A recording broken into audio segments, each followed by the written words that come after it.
So the European Parliament does not function like most national parliaments. The legislative branch, while it can shape EU policy through its disapproval or approval of proposals and budgetary control, the most important body in Brussels is the European Commission. The only institution that can actually initiate laws, though, is also a body that is not directly elected by its citizens, contrary to what the Spitzenkandidaten debate you might want to believe. And now I'd like to welcome to the program, Sophia Russak, researcher at the institution's unit at CEPS. Hello, and thanks for joining us today on TVP World. Hello, thanks for having me. Yes. Now, I think to dive into this subject and give the most bang for our buck, if you will, or euro, if you will, and that would be to basically dive into the appeal of the European Union and for voters. For many people around the continent, the European Union is kind of an abstract organ that people don't really know exactly how it works, how it functions, and why they should vote in these European elections. So let's start off there. In your opinion, why is this so important for the citizens of Poland and other EU countries, and why should they turn out to vote? Look, the European Union is a major political organization, and a lot of crucial laws are decided here in Brussels. And I understand that it's sometimes not so visible for European people because it's very far away, and because also sometimes national political parties and national governments, they don't do a very good job in communicating what is happening on the European level. But nonetheless, very important decisions that have a really great impact on European people's lives are made here. And I think this becomes even more important nowadays when we look at the geopolitical tensions that we all are living at the moment. I mean, 2019, the biggest issue we had was the climate crisis, and by now we have we went through a pandemic, and we have two wars basically on our front doors. And I think this all shows that it's very important that the European Union acts unitedly. Now, usually in countries that people vote, they vote for their, I can say, favorite politicians, favorite parties, and then they leave their countries and they are actually grouping with other countries. Now, the parties that are in European Parliament, are they aligned? Are their policies aligned with the, local issues, local parties? So what is specific about the European Parliament, indeed, is that the groups that sit here in the Parliament, they consist of many different parties. So all the socialist parties, for instance, across the EU, they group together in the socialist groups. The Greens do the same, the Christian Democrats, the Liberals, and so on. And that means, of course, that sometimes it is, the groups act less coherent as we know it from national level. But of course, they have a common manifesto and they have common lines. However, it's difficult to make general statements because the coherence inside those groups is different. The Greens, for instance, they are quite coherent. The more we go to the far right, the less coherent it is. Right. Now, we also hear of the democratic deficit, and we see the executive of the European Union, which is the European Commission. That tends to dishearten people and say, well, I just vote for my local parliamentary representative, and I have no choice if Ursula von der Leyen becomes the next European Union Commissioner. Are there some elements of the European Union that may need to be reformed in order to appeal more broadly to European voters? Yes, so indeed, what we vote for in the in these elections, in the European Parliament elections, is who sits in the Parliament and not who leads the executive. From national level, we know this, that we vote not only who sits in Parliament, but also who will govern us. On the European level, there are attempts to introduce such a mechanism. You alluded to the Spitzenkandidaten process, which is, I would say, half in place on European level. Why? Because the European Union is not a state. it is a group of states.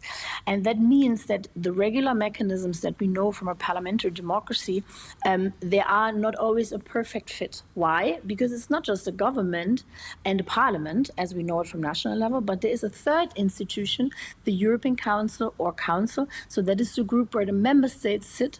And the member states, they have an equal say next to the parliament when it comes to new legislation, for instance, but also when it comes to major appointments, for instance, of the Commission president. So we have a dual legitimacy, as we say in the EU, which is based on both citizens and states. And therefore, both institutions have a say when it comes to who will become the next Commission president. It's always a bit complex on EU level, but this is simply because it's so many actors that want to have a say and should have a say. It is very complicated, and I have been speaking with my friends, neighbors who actually are not going to vote in this year's elections because they're saying that if a country has a policy, and let's for example, let's have migration.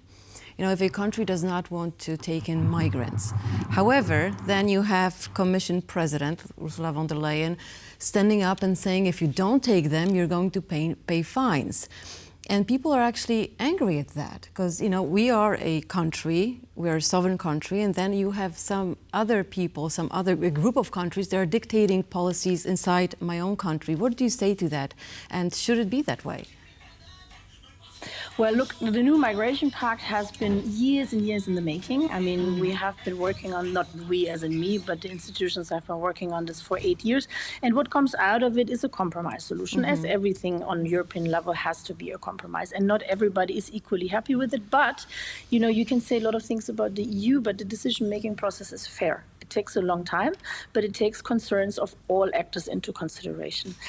Now, about the voting, you said that your friend doesn't want to go to vote. I think it is super important that all Europeans go to vote. I mean, not everybody will, we know this, but we see that turnout is increasing indeed. And I think that is because people understand that the issues that we're facing today can only be solved together with others. Nonetheless, it remains an issue. Overall, we're looking at a turnout. I mean, last time we had a turnout of a little bit above 50%. And, looking at, for instance, the Polish elections last year, we saw, for instance, that there was not so much less support for the peace, but that the voters that didn't vote before, especially female and young voters, they could be mobilized, and therefore the peace government could be lifted out of government. And we know that we are looking at a next European Parliament which potentially has more far-right members of the European Parliament, right? And I think in light of this, and in light of also what we've seen last year in Poland, I think it's super important to appeal to everyone to go to vote and to vote for a democratic party. But I think it's actually politicians' fault that people don't go, because they're pretty much concentrating their campaigns on themselves, on the party. They're not explaining the issues. They're not explaining what they will do once they get there.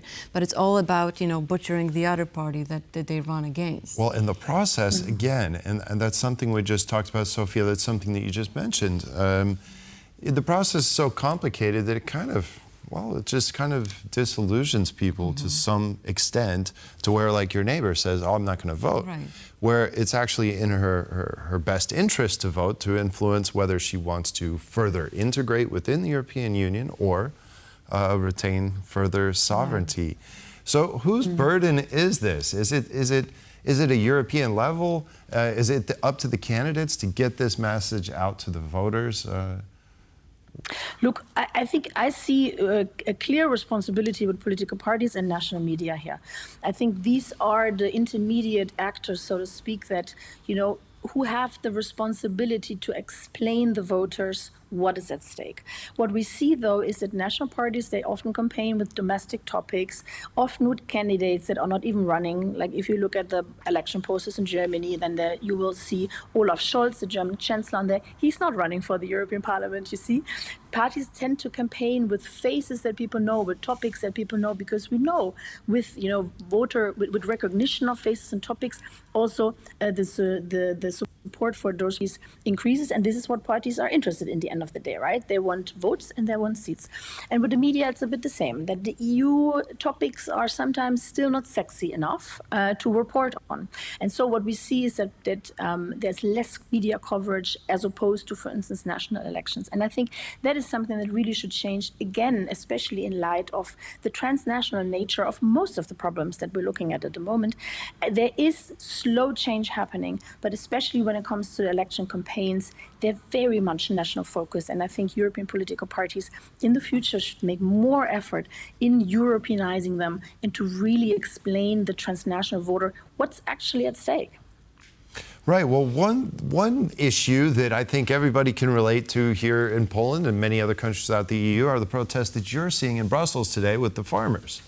How big of an issue is that, or how big of a deal? What are you seeing on the streets there?